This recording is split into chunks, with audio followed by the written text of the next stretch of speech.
अस्सलाम वालेकुम। आज हम बनाने जा रहे हैं बलूची ट्रेडिशनल डिश सीसरेक। इसके लिए हमें चाहिए 500 ग्राम मैदा, 1 टीस्पून नमक और 1 लीटर पानी या हस्ब ज़रूरत पानी घोलने के लिए।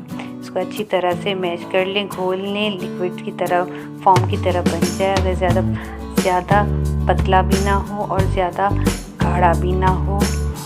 अब इसको एक प्याली में डालकर 2-3 स्पून तवे को साफ़ कर दें। ज़रा गर्म करके तवे में ये फैला दें और अच्छी तरह से फैला दें ताकि पतला पतला चीला सा बन जाए, जैसे मसाला डोसा बनाते हैं उसी तरह बन जाए। अब इसको सही से पका के थोड़ा सा कड़क कर दें। अब तवे से निकाल कर प्लेट में डाल दें। इस पर 1 टेबलस्पून घी सही से फैला दें। 1 टेबलस्पून या हस्ब ज़ायक़ा चीनी लपेट लें और सर्विंग प्लेट में डाल दें।